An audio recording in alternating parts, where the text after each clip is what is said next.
Okay, so now that we've assigned materials, we've set up a view, the next thing you want to do is start to adjust the sun settings. So by default, the sun is usually not turned on.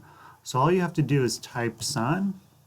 You'll see that you get this new window to pop up. So just click on.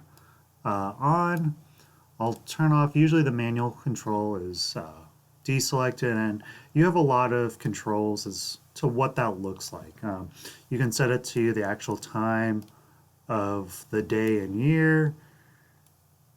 You can set it to an actual location, so you can get some pretty accurate and interesting results. Depending on the way, again, you made your model, maybe you don't want to have to like physically rotate it. So this is the advantage of having the actual manual controls, that you can actually start to determine when and where it is that way. So you basically control the orientation this way. You determine where that sun is coming from in relation to that. And then you can determine how high it is, right? So if it's kind of in that noon time, or is it evening, is it dusk or dawn? This gives you that flexibility without having to worry too much on the specifics of location and day and time. You can kind of just get to get it to feel or seem within that time zone. And you can see that I have this very kind of general landscape with some topography that's undulating very subtly, because I want to show that sometimes it's important that if you have invested all that time and energy into your model, it's good to kind of show off how it's responding to the sun with the shadows. So in this case, remember the view's kind of over here. So you might want to actually have the shadows projecting onto that ground. Let's have it coming into the morning, right? So you can kind of start to adjust it that way. That way we can see both the shadow on the ground as well as on the boardwalk, which creates something interesting. So the next thing is to be aware of is how this actually gets rendered out. So there's a couple different settings you can have turned on or disabled in order to get a certain light quality.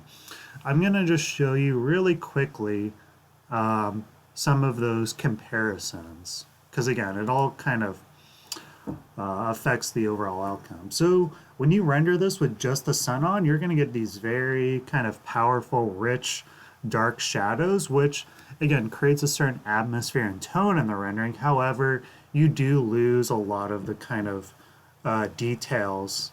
They just get kind of covered up by the shadows. Usually the shadows should have some level of transparency. With just the sun on, you can see that it's really kind of just blanketing those areas with either shade or shadows completely black. There's really very little color in those areas. However, if you also add a gray ambient light, by default it's a black ambient light, now you start to get some of that transparency. The thing to be aware of too at this one is that when you have something that's set up in the dusk or dawn, where you have a lot of those oranges and the color because the sun is so low, is that it is going to cast a slight kind of yellow tone on this. And I mean, there's nothing wrong with that. However, you can actually control that a little bit better in Photoshop with some filters. You also kind of start to lose some of the contrast in the shade and shadows and sun, which you'll see in the next couple down. If you also include the skylight to turn on, now the image becomes a little too washed out. So you want to be careful of not to provide too much light sources, right? There's really no distinct shade or shadow. I mean, you can still see the actual shadow getting projected, but it's all kind of either a middle tone or highlight. There's not that same kind of richness. My favorite is actually just having the sun and the skylight turned on. The skylight kind of washes out that yellow hue or that orange hue with the lower sun, so it makes it a little bit uh, um, custom when you bring it into Photoshop. You can see if I just show this one versus that one, it's not a lot of difference, but the shadows are, again, a little bit darker, a little more richer. These are a little bit lighter in tone versus this one. So this is my kind of go-to settings of having the sun and skylight on. If you want more of that kind of overcast setting, you'll see that if you just have the skylight turned on, you get more of just kind of a diffused uh, shadow and a very kind of subtle light source. So again, there's a lot of different settings that you can have turned on or disabled in order to get a certain rendering outcome. So you can see something that's good to test is just by having that sun turned on, do a render preview, don't actually render it. This gives you at least an idea of what the outcome's going to look like, right? So if you want, you can even just right click, say set view to the view you're actually using to get a better result. So again,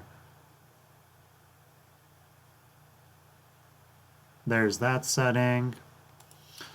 Like I said, if you want to add some ambient light to diffuse some of those really dark shadows, go to render, render properties, and here you'll see your ambient light color.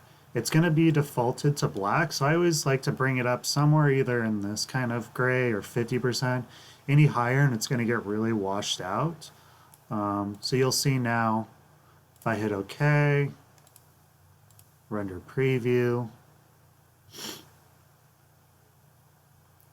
Now again, you can kind of see that there's still more of a orange or yellow hue to it. But that's okay, it's not the worst. I just don't think you get as still rich of shadows that way.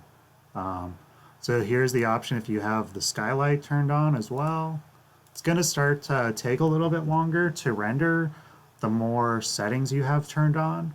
Luckily the preview still keeps it pretty quick, but when you start to actually render it at some of the highest qualities, you're going to have to expect for it to take a little bit longer. And again, you still have the shadows there, but then the further it gets from that object, it really starts to kind of become more diffuse and loses that crisp edge. So you definitely lose some of that detail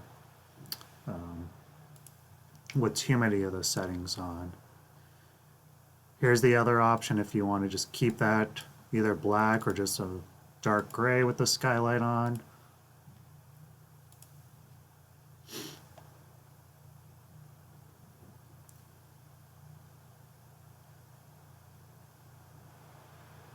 So again, it's going to take a little bit longer, but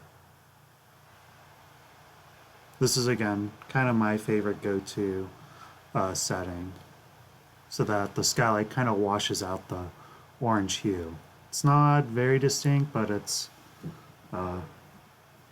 does happen. And then if I turn off the sun but keep the skylight turned on, that's where you get more of that overcast setting.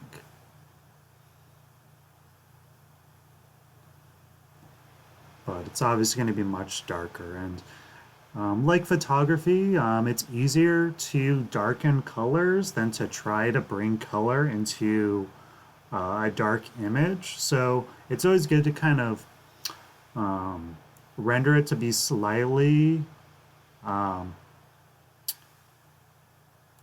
overexposed, because you could always turn those settings down versus having to add color to an image. That's much more difficult and challenging.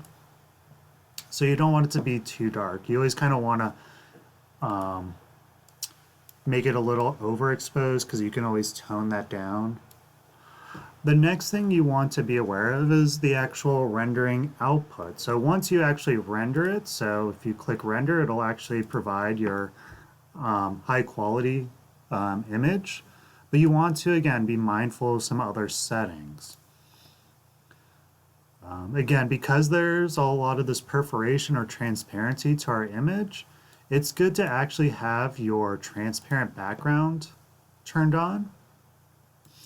And you also want to be mindful of the resolution, right? So generally, if this is going to be printed, you want it to be at a high DPI, so anywhere between 200 and 300.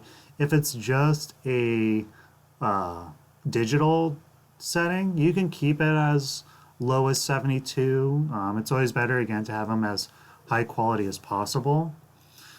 So know that this viewport kind of creates a resolution. So you can start to figure out how what the resolution for your image based off of the DPI. So if it is 36 inches long by 24 inches high at 300 DPI, you can do a little bit math to figure out what that resolution actually has to be.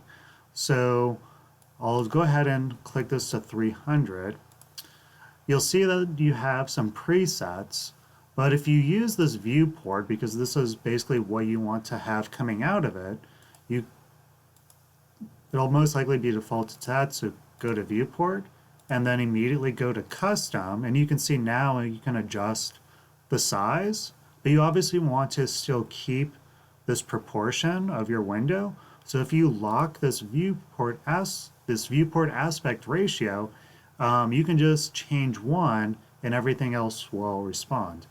In this kind of setting, I obviously want to make sure the left and the right kind of stay in those constraints because the image goes off of the page.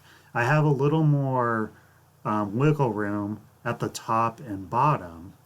So if it's 36 inches wide at 300 DPI, that means it's going to be 10,800, I believe. I mean, you can always just double check using the calculator. I just happen to remember from a previous exercise. So, and then the height is going to change. I'm not too worried about that not being 24 because I can see that I just have white above. That obviously can get enlarged in Photoshop.